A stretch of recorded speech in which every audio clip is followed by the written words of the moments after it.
Et maintenant, du côté du système de santé, bien, les hôpitaux de la région là, qui sont carrément congestionnés, c'est ce qu'on peut constater en fait alors que le taux d'occupation dans les urgences de la région s'élève à 164 % et plusieurs facteurs peuvent expliquer cette situation.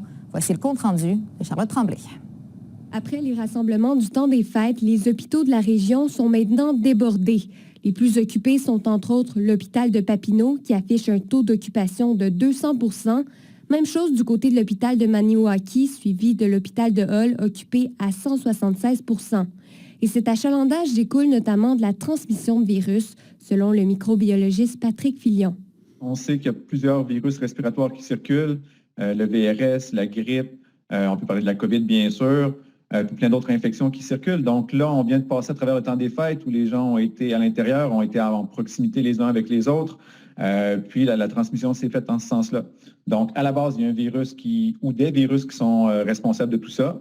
C'est également ce que soutient le CIS de l'Outaouais dans une déclaration écrite en ajoutant que ces taux d'occupation ne sont pas inhabituels, justement en raison des rassemblements. Et comme alternative, le CISO invite la population à consulter un pharmacien, à composer le 811 ou encore à utiliser le guichet d'accès à la première ligne. Toutefois, la patience est de mise du côté du 811. Merci de votre patience. Le temps d'attente estimé est supérieur à 45 minutes.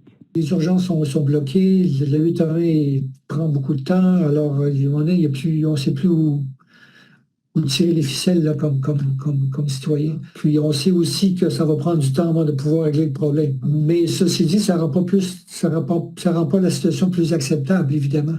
Quant aux professionnels de soins, la présidente du syndicat responsable de la région soutient que ces périodes sont particulièrement éprouvantes. C'est toujours de travailler sous pression, de savoir qu'il y a toujours un patient qui va arriver. Donc, c'est d'avoir une surcharge de travail continue. Donc, c'est très lourd sur les professionnels en soins de vivre cette pression-là. Charlotte Tremblay, RNC Nouvelles, Gatineau.